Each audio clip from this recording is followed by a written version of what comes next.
and welcome to the Glossy Beauty Podcast. I'm Lexi Lebsack, West Coast correspondent at Glossy, and I'm joined by my colleague, Sarah Spruik-Feiner, senior reporter of Pop at Glossy. How's it going, Sarah? Good. How about you? I'm good. I'm really starting to enjoy doing these little intros with you every week. I know. I love our little chatting, and there's always like a million stories to tell and fun things to talk about. So today, I'm really excited about my episode. Have you heard of Flamingo Estate? Yes, I know of it I always associate it with those like really bougie honey collabs that they did with a bunch of celebrities. And I think they were like, 5 bottles each and like $200. They sounded delicious. Bougie is definitely the right word for it. Bougie is definitely the right word. I was telling, Richard Christiansen, the founder, is coming on the pod today. And I was telling him that the Flamingo Estate boxes, which are like produce boxes that they were selling very early on in the pandemic. I told him they were like the measure of chicness in LA during that time, and still sort of are, but you would see them on social media. I even got one from a publicist once, like as a gift, and I can't even remember what product they had snuck into it that they were promoting, but I remember the box, that's for sure. And yeah, they're these like very cool boxes that started in 2020, and he basically was selling them in a parking lot, and they were just full of produce and honey and all kinds of different stuff from farmers and local makers. And it really was like the beginning of his entire brand that we're talking about on the pod today. Yeah, but a little bit of backstory though. So he was a creative agency founder. He still dabbles in that world, of course, but Richard's from Australia, and I highly recommend the first episode he did with us. So he sat down with Liz like 3.5 years ago, something like that, and did an episode all about sort of like how Flamingo Estate started. And I like want to give away the story of it, but I kind of also don't, because I feel like people should go back and listen. It's a really cool story. He owns this like beautiful estate in the hills in Los Angeles, and he bought it without ever having actually entered the house. Oh, okay. He had only been to the gardens and seen the property. And I'm not going to give away, but it has like, there's a little twist there of like what happened when he actually went into the house after he had purchased it. So definitely recommend listening to that episode for anyone who hasn't. He basically came out here to LA from New York, and he kind of shifted careers a bit. And now he's running this like very farm to table beauty company. Really, they're making hand wash and body care products.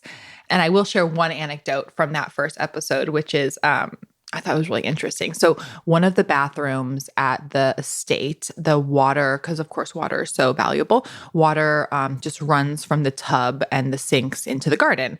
And of course that makes a ton of sense, except when he brought in his like fancy, scrubby, nice hand soaps that are very expensive and that a lot of us use, very luxury products, they started killing the flowers and started killing the plants.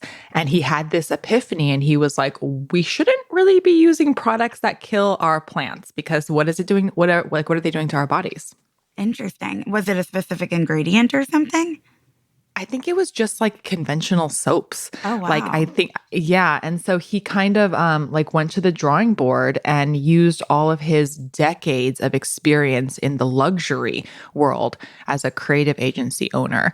So he worked with like all of the top brands, and he was like very much in this world, deep in the luxury world, selling and so he was an ad guy. And yeah, so he basically created this line and branded it absolutely beautifully. He has all of these products. They're absolutely killing it now. They have stores like Anthropologie, Nordstrom, Bergdorf Goodman, Forward, Mecca in Australia, tons of small retailers. And yeah, so we're actually technically here today to talk about a book that he wrote, which I'll show you. I'm sorry for anyone listening who can't see, but Sarah, I'm going to show you. It's this absolutely beautiful coffee table book. It's called The Guide to Becoming Alive. It's a coffee table book. So it's a substantial, tons of photos, published by Chronicle Books out of San Francisco. It's $50. It'll be available at tons of retailers. And it's an entire, basically, book around lessons from his garden, which kind of sounds a little funny, but they're actually like really applicable. Like anyway, I really liked some of these lessons that we're going to get into in the episode. And then they're basically anchored around conversations with Jane Fonda, Martha Stewart, Kelly Wearstler, Chrissy Teigen, Joe Horgan, the CEO of Mecca, which is of course like the big beauty retailer in Australia and New Zealand, where he's from. But yeah, so it's an interesting book, and we're talking about the inspiration there. But I will tell you what we actually got into, like the meat of the conversation, is all about fundraising. Is this his first time fundraising? It is his first time fundraising. He told us going into the episode, he was like, I've been on 200 meetings. 200 meetings. I know. And it's like he has some like very, very great hot takes all about margins and how the funding industry is so inherently flawed and how it's just all about profits and how it's really hard to actually build a brand that is, has long-term potential, but also has like ethical sourcing and good ingredients and thoughtful design and all of this kind of good stuff around, around building a sort of like long-term brand. Amazing. I mean, it's 4 years old. He launched it himself, so he bootstrapped it. Clearly, he had a successful career, but at a certain point, it seems inevitable that to grow, it's funny, like when I think about the people I know, closer friends who have fundraised, like it does seem like it's a lot of meetings inevitably. Like I haven't done it myself, but obviously, but I haven't heard necessarily like a number put on it. And now I'm like really curious. Like I want to like text some people and be like, how many, was it close to 200? Like less than that? More? Like, is that average, standard? It seems like it's always a lot. Oh my gosh. I mean, I can't imagine sitting in 200. And of course, like a lot of these were Zoom meetings and a lot of these are phone calls and exploratory things, of course. It's also interesting because I think typically when we think about fundraising, we're thinking like this firm focuses on beauty, or it's even more niche than that. Like this firm focuses on like early stage, I don't know, female founded, like whatever. And he has his hands in so many different categories. So I'll be very curious to hear in the episode, I don't know if he closed his round yet, but like who winds up wanting to invest, because it's like food and personal care and all these different categories. Yeah, no, you're exactly in the right place here. It's so true. He basically was told by investors, like, you got to get out of the grocery side of things. You got to get out of the fresh products. You got to get out of this. You got to get out of this. But of course, he doesn't want to, which is fair. He wants to be able to continue to have all these parts of the business, and so that is the big challenge that he discusses. Well, anyway, I won't give too much away about it. But yeah, let's get into it. Our conversation with Richard Christiansen.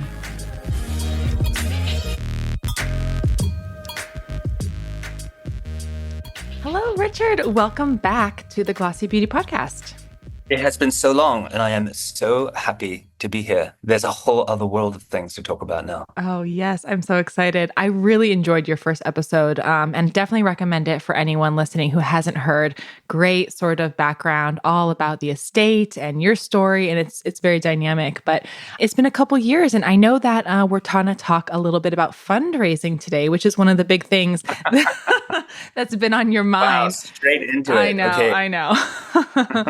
I mean, it's been interesting to watch your brand sort of explode, and went from the boxes, which were very popular here in LA, and everybody absolutely loved them. They're sort of like a sign of chicness on social, I will say. And now seeing you have all this success in these sort of other parts of beauty and wellness and all of this good stuff. And then of course we're going to talk today as well about a book. It's sitting in front of me right now, and it's absolutely beautiful. And I've really loved kind of getting through some of these chapters, and it's really, really inspiring.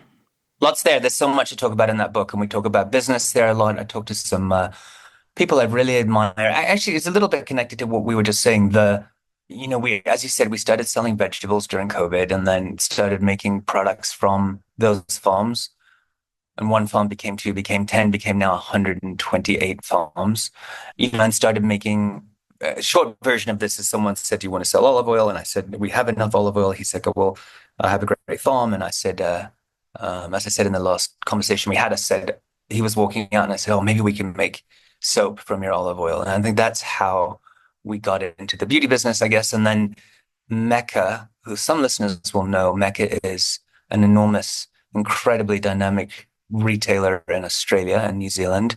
They came to us and said, it's interesting what you're doing. We're seeing this collision in all of their hundreds of stores. They said, we're seeing this collision between nutrition and beauty and food and the environment. And no brand is really able to authentically deliver on that because they're not sourcing that way and they're not making that way. And maybe some brand like Early Origins or maybe even like the Body Shop way, way back in the day. But, now know that's contract manufacturing and it's outsourcing. That's all that stuff. And so they're like, oh, no one really can deliver on that. I don't even think you understand how unique that is that you can. And we want to help you scale. And so tackling Australia was, I don't know whether that had happened when we spoke last time, but like really scaling the business in Australia was, it took a lot of discipline and rigor and all that sort of stuff. But my point with all that is we kind of got through that and we got to like business kept on doubling and doubling and doubling each year. And I was really self-conscious that maybe this was a lucky fluke.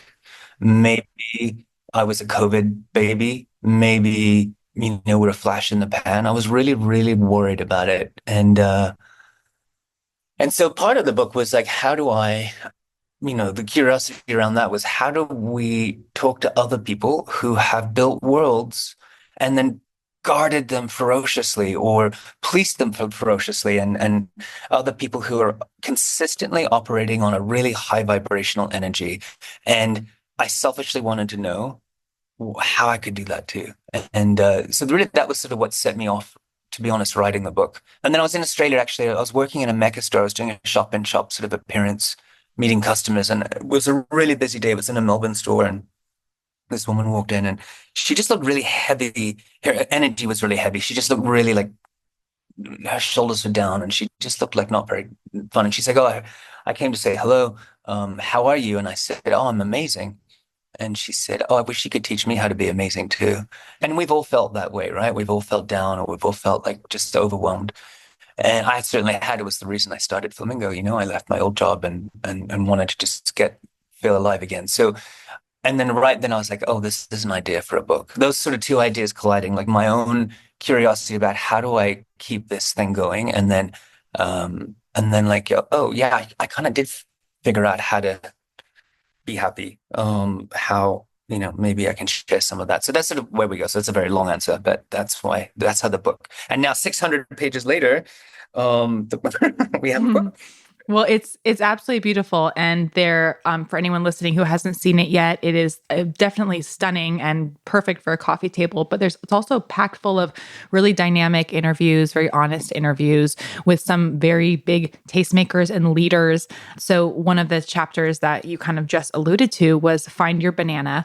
And that is a chapter that is called that because when you place, what I learned from this chapter, but when you place a banana into a paper bag with a hard avocado, it will ripen the avocado in one day. I love that as a metaphor because I was like, I also, we talk a lot in this industry about anti-aging and looking young and all that bullshit. And I was like, I don't care about that. I want to ripen. I want to ripen like a peach or an avocado. I don't mind if my flesh becomes saggy and my skin becomes a little wrinkled. I want to get sweeter and sweeter on the inside and juicier as I ripen. I love that word is my favorite word, ripen. And then so now I was thinking about like, in some ways Flamingo, Harvey, my partner, and Flamingo were my banana. They help me ripen. And so that chapter is about how it's important to find the thing that helps you ripen, whether that's a person or a business or whatever the thing is. It's different for everyone, obviously. I think that's Joe. Is that Joe Horgan's interview? It is. Yeah. It is. Yeah.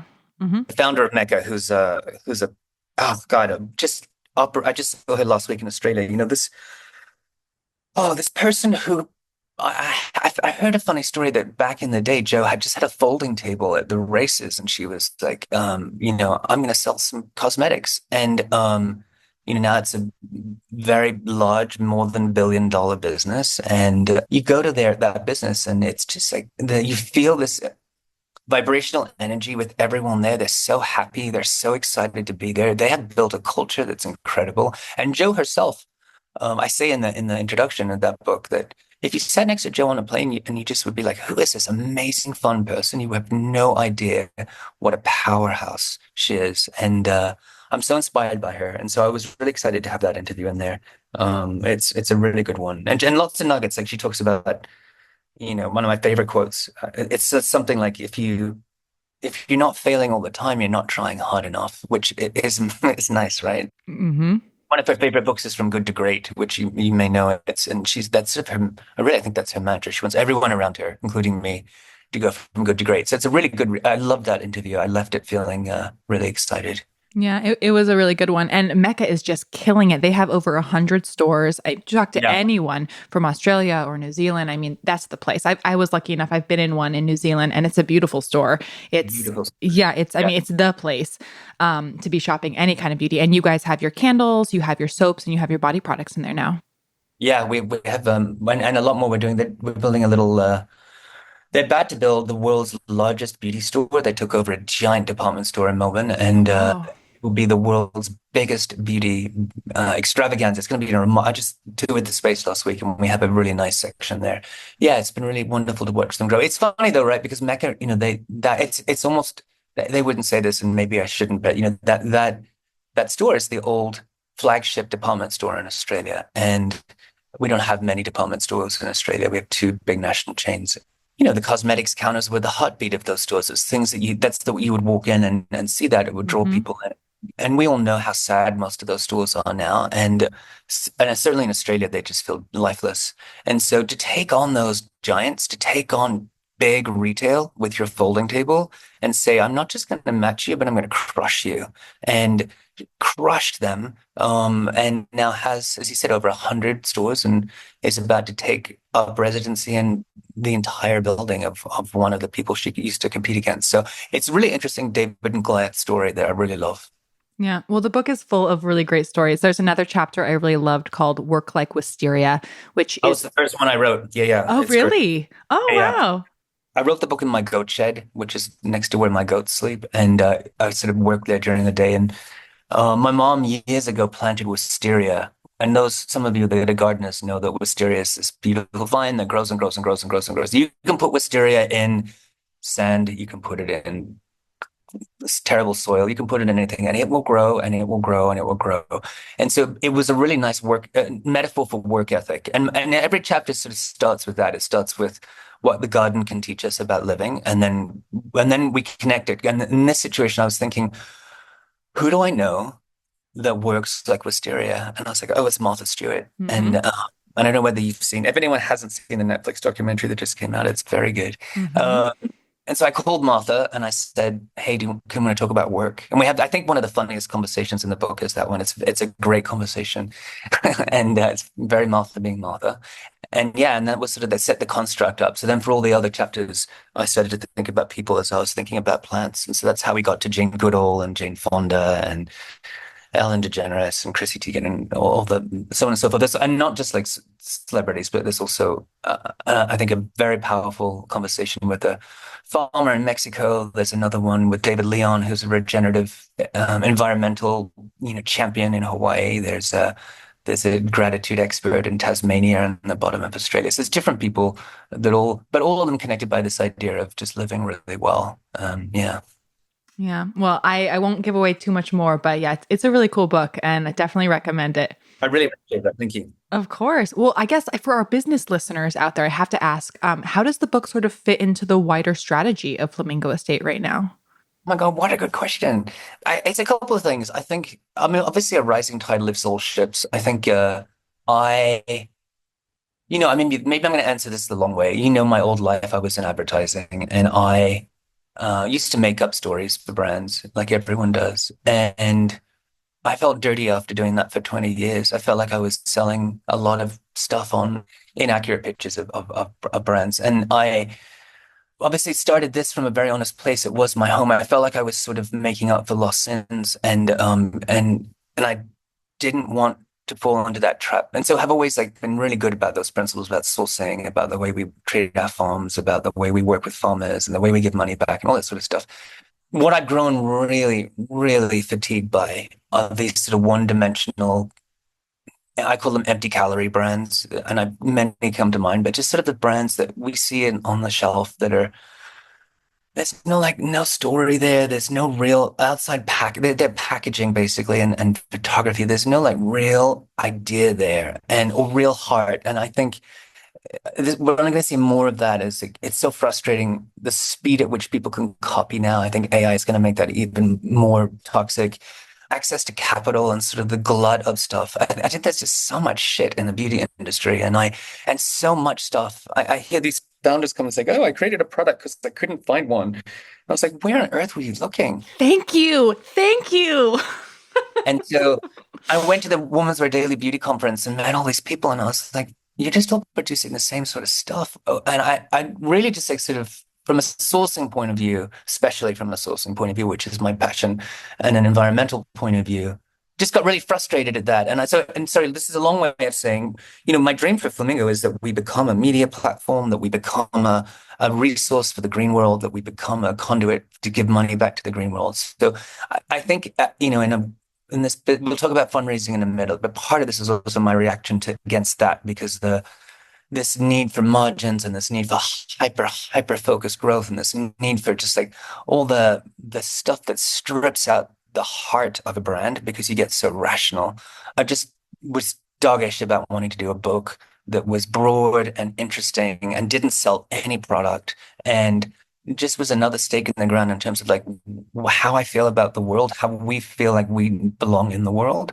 And also a little bit of getting really clear about what our values are. I think the other thing that I've got very fatigued from, it just drives me absolutely wild, is the brands that will be like, oh, we've got an essential oil, or we're not using this one thing, or we are doing this one, maybe recycled plastic, or we are whatever the one little thing is. But, maybe they're still using palm oil. They're probably still, very little regard for where their products the ingredients come from or are sourced, all that sort of stuff. And so what's interesting about this conversation around sustainability in this industry is it still comes from a viewpoint of consumption. It's like, oh, you can still buy it because it's got an essential oil in it, pat yourself on the back. Or you can still buy it because it's recycled plastic. But the thing is, you still buy it. My view is we need to stop buying a lot less. There's so much shit in the world. We need to buy less, and the stuff we buy needs to be better. And less, and better. And so it's so hard to have this conversation like on a 3-second ad or a TikTok.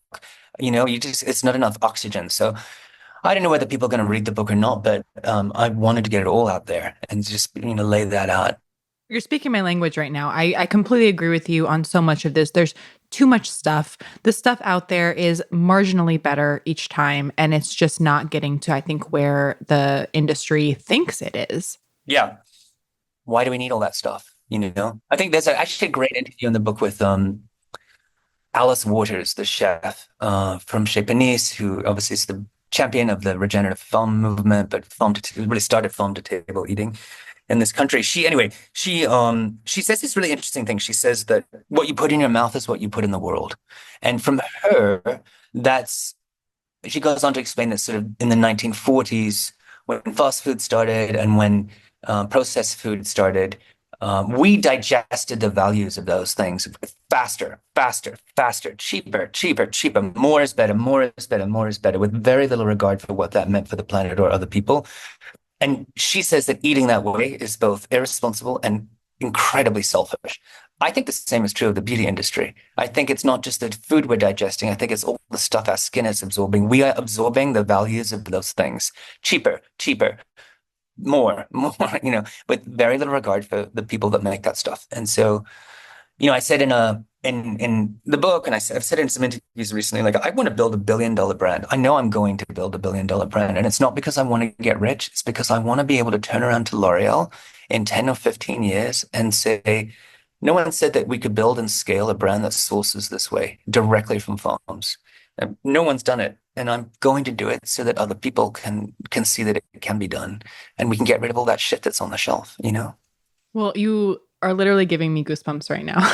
I'm so glad that there are people like you that are out there and really paying attention to, supply chains and to the people who are growing and making and manufacturing and the end life of products and all of this stuff. And I think I was listening to an interview of yours, and I think when you really got under my skin in the best way was when you said that when you were using conventional soap in your in your bathrooms, and the water was going down into the garden, and it was nice soap, and it was killing the plants, and that sort of was a light bulb moment for you, and that really stuck out to me as being so powerful. Yeah, just to give that some context, the water from the bathrooms into the garden, and I love my garden. I'm a big gardener, and it runs into my rose garden, and my roses are dying from all of the body wash I was using from a fancy brand that everyone knows, Mm-hmm. that I don't want to shame, and I had been using for 20 years, and religiously paying $40 a bottle for this body wash. And I was never ever the sort of person that looked at the back of the label. I had no idea what that stuff meant. I didn't even care what it meant. Like most people, I didn't care. And it was only when the roses started dying, I was like, oh shit, why would I use it on my skin if I can't put it on my plants? And so and we started making soap. This is very early COVID, a long time before we was selling it. We just made it for us. Most of the stuff we do now is just stuff that we make for ourselves, and we're just lucky that other people like it too. But that sort of was one of the first light bulb moments. And to be honest, that original body wash that we made for ourselves, it's the sage and rosemary one. We've got better, obviously, and we've got people making it now. And I'm not doing it in a bucket in the laundry, but the fragrance and the sort of hand feel and everything is almost identical to that original one. I love it so much. It's great. I love it. I love it, love it, love it. I love it so much. Well, okay, let's talk a little bit about sort of the challenges that you've been experiencing with sticking to those values and those ideals and, your vision for this line, which I feel like consumers are really screaming out for and want. Talk to me a little bit about the challenges of scaling, of fundraising, of margins, of, being able to maintain these values as you get more and more popular, you enter more and more stores. I should say firstly, we haven't figured it all out. We're doing our best and we're headed in the right direction, but we haven't, it's not been a straight line, and it's never going to be, but we're getting there. And I think the business is growing so fast. We needed to get investors. We needed investment just to keep expanding. I had never done that before. I'd never asked anyone for money. I had no concept of how difficult that would be. And I now have such enormous respect for anyone that has gone through that process. It's just gut-wrenching. And, I remember the very, very first meeting I had, and I thought maybe I'll have a couple of these. And it didn't go well. And I was devastated. And my colleague, I was like, oh, they said no. And my colleague said, yeah, you're going to have a lot more no's until we get a yes. And we had over 160 presentations before we got serious conversation. I think what I learned from that, even a popping brand that's kind of doing something in culture that's doubling each year almost, that's, doing well, even with all that, impossible for us to get funding. I've now learned that the headwinds, if you take someone else's money, the conversation is always going to be about margins. Margins. Make it cheaper, make it cheaper, make it cheaper, make more money. And that maybe shouldn't surprise me. It maybe shouldn't surprise anyone listening. It was a shock to me of how aggressive that mentality was. I remember this one meeting where someone said, what's your margin on your hand soap? And I gave her the number. I'll just tell you, it's 72%. And I was like, it's a great margin. We worked so hard to get it there. And she said, oh, no, come back to us when it's at 90%. You're wasting my time. And I said to her, I will never come back to you with a 90% margin, because to do that, we would have to source differently. We would completely have to pay people differently. And at the end, the farmers get fucked. And we're doing this for that very reason. And so even 72% is really pushing the limits for us. And I remember in that moment, I was like, has the world gone crazy? Do we need a 90% margin on everything on the shelf? And I'm going to annoy some people now by saying this, but I think this is like bro-y, toxic masculinity that happens in like VC world, money world, where it gets really hard to not be asked to make concessions. And so we work really, really hard to be able to like have a margin, make sure that the business is like healthy and still maintain our principles. And so it's just but that has been the hardest thing, balancing those two things. And people are like, oh, you want to be like Patagonia for the bathroom. And I was like, I do, but Patagonia never had to do fundraising like we've had to do. They've never taken on money like this. So it's not the fair analogy. We can't do it's the wrong way to think about it. And so it's been really interesting. It's been I ramble, but there's been a lot of learning curves with it. And the fundraising part's been really I don't know, interesting. And another founder who I really love, who owns a beauty brand, she said to me, before you get investment, you spend all your time doing the work. And after you take on money, you spend all of your time talking about the work. And it's so true that managing that, like making sure the optics are right. Like I kind of want my next book to be about fundraising. I also think that system needs a radical change, the way that we fund the way people with good ideas get funding. I think there has to be a different way to do it. And also a second balance sheet. It's like yes, maybe we're looking at our margins, but what about, and yes, there's brands with much better margins and much better results and much more profit than we are. But what are they doing to the planet? And how are they affecting the planet? And what are they doing to give back? And these things that never come up in those conversations. And so I don't know. I think there's something there. I feel very passionate about it. No, it's a great answer. Were margins sort of like the top thing? That I mean, 160 meetings. Good Lord. No, not just that. I think the other thing is like I've learned that the investment community loves an easy model. And, Mm. you think about most single category or single SKU brands like, Athletic Greens or like any of these brands that have got a one thing and they kill it. They do it so well. One thing over and over and over and over again. We're a beauty brand. We're a bath and body brand. We're a vegetable brand. We sell fresh flowers. We sell fresh food. We sell grocery. We sell books. It's a really difficult brand to get your head around because the margin on grocery and fresh food is much lower than the margin on, beauty products. And so, with the way to step back and look at the whole thing in its entirety, and be like, many people were just like, "Oh, you've got to kill grocery, kill all the food, got to get rid of that whole side of your business. It drags down your profitability." But that's the part I love the most. We started with food, we started with farms, we started with tasting things, and so it's so part of the thing I love. We could never do that. I also didn't understand people like, oh, you want to sell in 10 years? Like, you got to get rid of the food. And I was like, well, I don't know why we're talking about the finishing line when we're barely through the starting line. Like, I don't know whether I want to sell yet. Maybe I want to do this until I die. And I just want to keep having fun and keep making stuff. And why do I need to think about an exit before we've even gone through the door? And so just, yeah, just that stuff. I will say the one person I want to give a shout out to who's been so incredible and kind in this whole process, who I didn't know before this, and I don't still know very well, but she has shown up in a way that I have been so impressed with, is Bobby Brown. Oh, She came to one of our stores. I worked the store. She called me afterwards and said, you guys are interesting. How are you doing? Like, how are you feeling? Is this tough? Are you raising money? Just like asked sensible questions, and from a person who has done it before, has scaled a business, mhm. has found investment, has sold a business, has really done it. Everyone talks about giving people a hand up or a shoulder to stand on. She really did. She's been so good. She's been so kind for no reason, just that she's a nice person. And Wow. I really, really like her. Having met so many people now, she's one person that I really, really admire. Wow, that's so nice to hear. What can you share like a piece of advice that she gave you around I mean, I guess around anything, but maybe around fundraising or scaling? She told me, she's like, I hope you haven't taken anyone's money. And I was like, oh my God, we're way past that point. Really tangible advice just around business decisions, keeping the team lean. The other thing I think she has alluded to it, but I know this true. Sorry, she said like real-time feedback about some people to work with and some people not to work with in a really Mm. honest, kind way.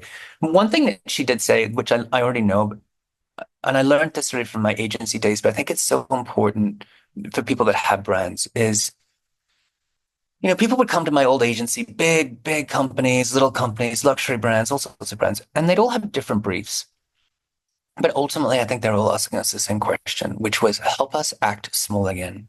They were too big to be vulnerable. They were too big to be personal. They were too big to be funny. They were too big to take a risk. Not be small, act small. And so it's something I really think about. Bobby talked about it with me a little bit about her team and her family that works there. I I control every little piece of this brand, every single thing, and I'm laser focused on it. We have a small team. I'm really trying not to grow it. I want to be able to control it all because I've just seen that when people start outsourcing stuff to too many people, something happens in a brand that lets it collapse. We see it when big brands like when we see it when Lauder buys a brand or L'Oreal buys a brand, we see, look at the Body Shop, this jewel that Anita Roddick had, and now like look at it. I think that there's really something to be said for acting small, I guess. I was funny, I was in a some people know I write all the copy for Flamingo. I write all the Instagram captions. I write every single piece of wording.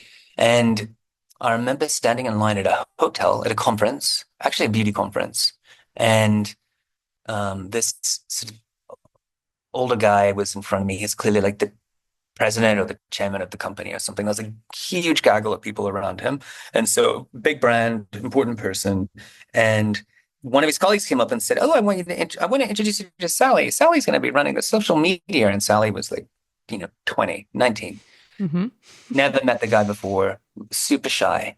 And I thought in my head, I wanted to shake this guy really hard and be like, "You idiot. Like, why would you let the least experienced person in the company have the keys to the biggest window of your brand? You should be the one running your social. I know you're the president and the CEO, but you should know more about this brand than anybody else. You should be writing it." It's really like I feel so strongly about it. And so I think a brand like Bobby's new brand, Jones Road, I think like you can tell that she's in it. She is in that thing. She's doing the social. She's on there. She's talking about it. She's not outsourcing the job to someone else. And so I feel as though there's something really important with that. That's great advice. And that's exactly how most brands are doing it. They're hiring people who are very, very young because they think that, they understand social media. Yeah. But yeah, it's like the voice is like, so important. No, it is. I dictate my captions in the shower in the morning. There's not really a strategy around it. Somehow I love that. Somehow it works really, really well. And if I'm having an off day because the caption's short, but if I'm having a great day, I ramble on and on about the thing I'm thinking about and how I love the sage and how I think about the goats and how I like the soil, and I go on and on and on. And people roll their eyes, but I'm in it. It's my thing. Yeah. It's personal. It's the role we have in this industry is the most personal role in someone's life. It's real intimacy. You're in someone's bathroom with them. It's so personal. We need to respect that. Yeah. What can you tell me, as someone who has just gone through this fundraising process, what can you tell me about the tension that exists between, getting money and maintaining ethical supply chains, right? Proper wages and rates for the farmers. I'm kind of a supply chain nerd as well. And I feel like I just don't I feels like that's the first thing that goes out the window when brands have to take on money. But tell me about the tension that you felt. No, I mean, it's what I just said. I think that the questions around that's all about margins, right? It's like how much you pay people, how much your ingredients costing. It's pretty simple. The headwinds, those conversations have happened and continue to happen. I think my job is to police that now. And I wish someone had told me 3 years ago how to navigate that stuff differently and maybe speak up for myself in the beginning. Not take advice or money from some people. I really didn't know what I was doing because I'd never done it before. And I was so intimidated by finance people. I always thought they knew something I didn't know. I now know that is not true. And I'm the one doing the work. It is my brand. I'm the one getting the dirt under my fingernails. And so I think the other thing that in those conversations, in those moments, it's really, but you got to just stand firm and really own your words and place it. I really feel that way. And I think it's getting more and more, and now that the access to capital is easier, and the copycat brands are just relentless, and the laziness in this industry as well. Like people just literally copy paste captions from our pages, like the PDP page, product pages, and put them on theirs, even with my bad dictated spelling and grammatical mistakes showing up in someone else's brand. So it's. I think, and AI, we can talk about AI for hours. I think AI is going to make this even more prolific because you're going to be able to copy a brand and do the packaging and write the thing instantly in the same voice as someone else. And I think also many customers, many people just have no, oh yeah, I want this one because it's $10 instead of being $40. It's going to happen, obviously. We all just need to get more informed. Yeah, So, did you end up taking on funding? I did. Are you happy with how it all went down? What I can you am tell actually, us? I'm really happy about it. I'm really, really happy about it. We just closed, or this week we'll close sort of the final piece of it, which now sets us up for forever. I don't think we'll need to raise money again, or certainly not in the near future, with a large conglomerate that was really interesting. That I had a lot of conversations with them, and they're in it to make money. So obviously they're not going to tolerate me to say we're not going to appreciate our margins. I want to run a disciplined, healthy, really profitable business. I do. I really, really do. But I think you can also do that and leave the world better than you found it. And it's hard. That's really hard to do when you're just making stuff like this. But we will get there. We will. And I think if it's, the other thing I would love the brand to become, I said this in an interview the other day. Everyone's always like, oh, as I said, Patagonia for the bathroom or Hermes for the kitchen, like that's sort of thrown around a lot. And I said, actually, no, I want this to be Red Bull of the beauty world. And the journalist was like, oh, that's interesting. What's that? What's that? And I was like, well, Red Bull, it's just shit in a can, but like they stand for something much bigger than their products. And so in a way, I would like that to be the case too. I want us, once the wind hits the sails a bit more and we grow, I really want to think about how I can dedicate my time to, more books and entertainment and stuff that's about the green world. In the world that I love, I feel like there's like both in TV and in content and books, there's like old lady gardening or on one side, and then over here there's David Attenborough and the world is ending on that side. But in the middle, there's all these amazing stories of co-creation and people doing things and growing mushrooms for anxiety and growing sage for rest and like just the people doing great work. And so I want to talk more about that. It's not all doom and gloom. There's a lot of good stuff going on and a lot of good people doing it. You were telling me about a lesson you learned when I think you were in Paris trying to find funding. Yeah, Harvey and I went to Paris to see LVMH, and they'd known some people that knew me from my last job, and I remember I walked in and this guy was like, "What are you doing? What are you doing here?" And I was like, "Oh, I've got a little brand, and I think you're going to want to buy it. I know you're going to want to buy it." And he kind of laughed and said, "Why is that?" And I said, "Well, if you want to own luxury, I believe Mother Nature is the last great luxury house, and you will want to buy my brand because that's the thing." And so, of course, they laughed again. And then it's interesting. This guy said, "You're doing something that we would love to do. I don't think you know you're doing it, and I don't think you're even doing it that well." And I said, "Oh, what's the thing?" And he said, "You're scaling scarcity. There's only so much champagne in the world. The region can never get bigger. There's only so much for me. There's only so much lavender this farm can grow this season, or sage that we can grow this season, because they're using stuff directly from farms where it's a scarcity story.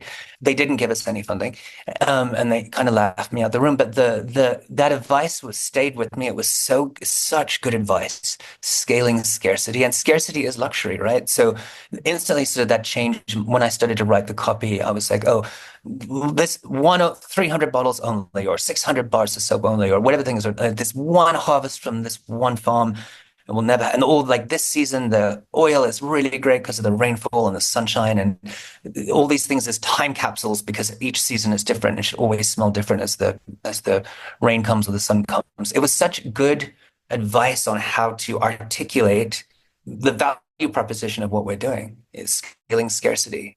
Wow. So, I mean, like, how do you scale scarcity then? Just continuing more farms and just like sort of being able to, I guess, contextualize that for the consumer? Yeah, more farms. I don't know whether we need to scale scarcity. There's also something really nice about saying we're only making 100 bars of soap or 600 bars of something. I think that for us, and that really is also something that evolved from like some core stuff that's always in season. We've always got lots of, and then like a lot more seasonal products that are the one and done. Maybe they're good, maybe they're they're different all the time, and that gives us some newness. But we're not like tethered to that as a business model. But it means there's constant animation in the brand, and we're always meeting new farmers or looking at new ingredients or trying new things, and that keeps it interesting for me and the team. The thing that gets me to is something I'm become very passionate about, which is this idea of radical inconsistency.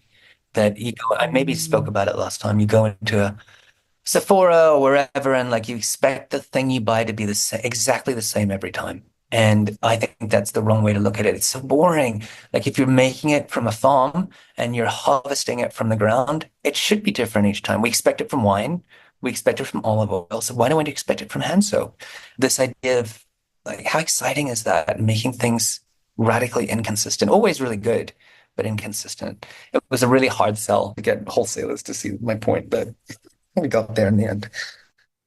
Well, this has been so nice. Is there any, last bit of advice that you maybe would leave with people who are listening, who are maybe wanting to take on funding or maybe trying to scale? Any last little tidbits? Getting through 160 fundraising meetings. Actually, Emily Weiss told me this, and I didn't believe her when she told me, but I really do believe it now. No one cares about the story. Like, know your audience, know your audience. They're there to look at the numbers. And I get sent documents all the time from people now, like a business plan or an idea for a brand. And like, can you help me with this? And so much of it, you can see the wheels turning and the agony of just like, how do I express it? How do I talk about it? What's the customer need? What's the void I'm feeling? Blah, blah, blah, blah, blah. And so much time on that. And I too spent so much time on the storytelling. But in that moment, in those meetings, it's only about the numbers. Like, let's just talk about the numbers, which is what it should be. You need to know your audience, right? And I feel like the mistake I maybe also made was I'm a good talker. I like to talk about, stuff. I think in those meetings, it's a one pager that's like, here's my idea and I can scale it and it's got legs and I've shown you it has legs. So are you in or not? That's a different conversation than like, oh, I started selling vegetables during COVID and people liked it. And then I made olive oil and then I made soap and I made a candle and that's really cute. And then like, blah, blah, blah, blah. It's a different energy. And so I think next time round, if I have a next time round, it'll be a one pager and it'll be, hey, here's my thing. Here's what I need. Here's what I'm doing. And this is what you can make from it. I think that maybe will be the other thing I learned. That's really funny because I talk to a lot of people in the VC world. I've read a gazillion stories around this, and that's not what they're telling the public. I feel like the whole messaging from the VC world, from this entire industry, is around the founder story, the story of the brand, the community that you're building, and that's just kind of BS. Bullshit on that. I do. I really do. I think that obviously the founder is important because you want to back the right horse. And you need a good quarterback. I got that. But you want to know the person you're giving money to knows what they're doing for sure. But I don't know. I also like, if that is true what you said, why are so many empty calorie brands getting all this money? Why are these brands with no story, with no founder story, with no sourcing story, with no give back, with no nothing? Why are they getting funding? Why? Oh my God, I get so frustrated with them. I see it. I see us now being copied so aggressively and just in plain sight. And I guess it shouldn't come as a surprise, but it's happening as faster and faster and faster, and they're getting better at it and better at it and better at it. And so Harvey and I talk about this a lot. Harvey, my partner in life and work, we talk about this a lot because we're like, it just means we have to keep evolving and moving quicker. We have to keep iterating faster. The onus is on us to keep ahead of that. And so just in terms of product development and packaging and messaging. And so no time to rest. No time to rest. Yeah. Mm-hmm. Can you give us a teaser about who you ended up taking funding with, who you're working with? Oh, I really, really, really want to. I can't do it yet. I have to wait until I get the paperwork signed. I really, really, really want to. And when you read it, it'll make total sense. Oh, Richard, it's so nice to talk to you. I'm so thrilled with your success. And I'm so happy that you're, you just have this amazing book and just looking forward to continuing to watch your career. Thank you. It means so much. And I'm really grateful. You've been there from the very start. And let's talk in another few years and let's see how we're doing. And check in, but I'm really grateful. Thank you. It means a lot. Oh, of course. Yeah. And that sounds like a plan. Okay, great. And thank you for listening to this episode of the Glossy Beauty Podcast. If you enjoyed it, please leave us a rating and a review on Apple Podcasts, Spotify, or wherever you're listening. And for even more coverage on the beauty industry and more, please visit glossy.co/beauty.